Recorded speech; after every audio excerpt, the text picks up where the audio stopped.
the eight-tailed fox had cultivated for centuries. Only one final step remained before it could shed its demonic nature and ascend into the realm of a nine-tailed celestial fox. Yet instead of waiting for fate to mature naturally, it chose defiance. It forcefully absorbed the spiritual energy of heaven and earth within a 100-li radius, gambling everything on a single breakthrough.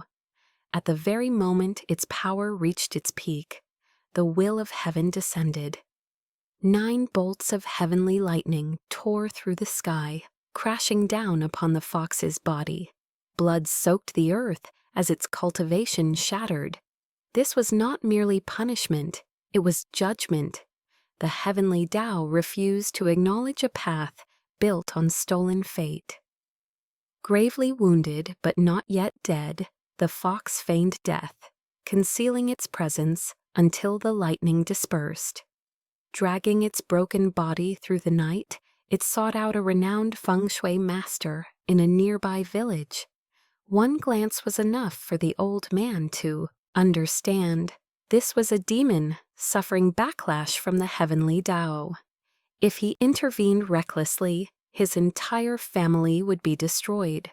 But the fox was cunning. It threatened the lives of his loved ones, leaving him no choice. Thus, a forbidden pact was formed. The fox would be sealed within the ancient well beneath the man's home. A human body would be used to mask the scent of its corpse-like aura, deceiving spirits and demons alike. In return, the fox would protect the family's bloodline from calamity.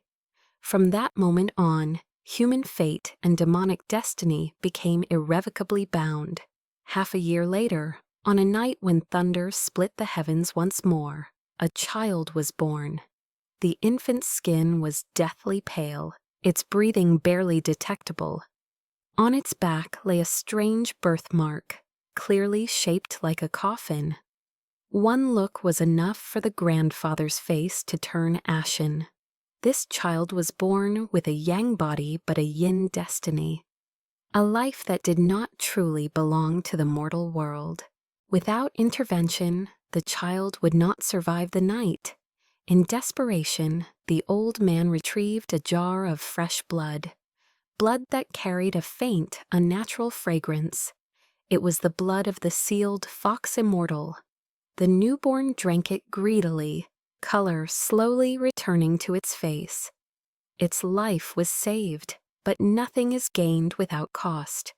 From that day forward, the grandfather's vitality began to drain rapidly, as if his remaining lifespan had been exchanged for the child's survival. Before his death, he left behind 3 strict taboos. First, the child must never leave the house after nightfall. Second, the fox statue must be offered incense every morning and evening. Third, on the 1st and 15th of each lunar month, blood from the fingertip must be dripped into the ancient well. He claimed that once the child reached 18 years of age, these bindings would end. Yet no one realized that those 18 years were merely preparation for a far greater storm. On the night of his 18th birthday, the protagonist's parents followed the grandfather's final instructions and left the house. Alone in the old residence, an oppressive silence filled the air. At midnight, a red wedding palanquin appeared in the courtyard. 8 bearers carried it, none casting a shadow. Leading them was an elderly woman whose reflection revealed not a human form, but a large, upright golden weasel.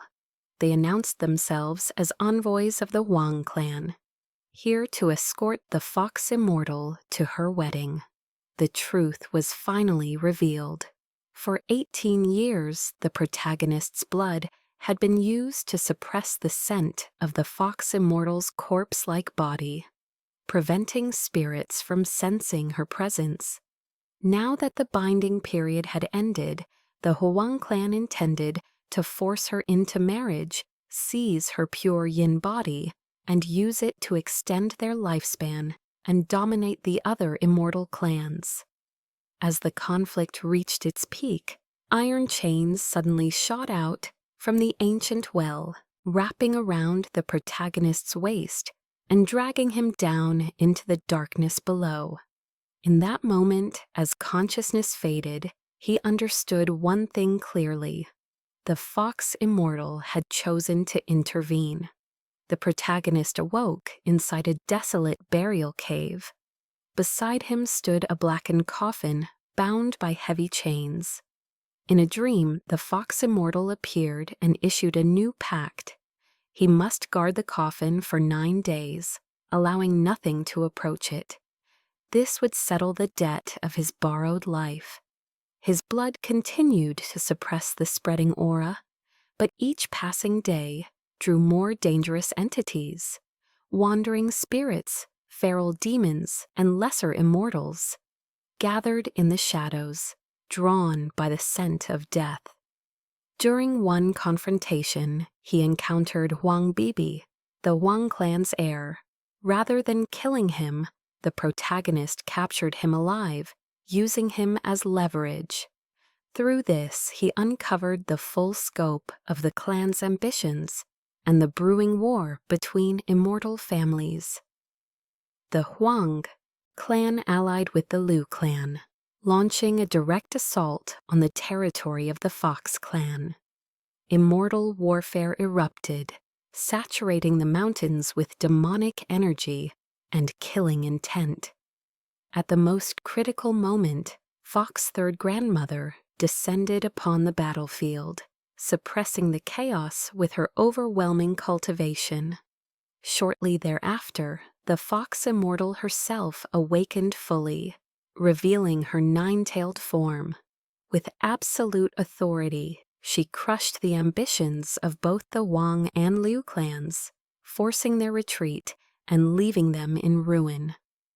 After the battle, the Fox Immortal entered the coffin bound to the protagonist's fate, the very coffin that had marked his back since birth.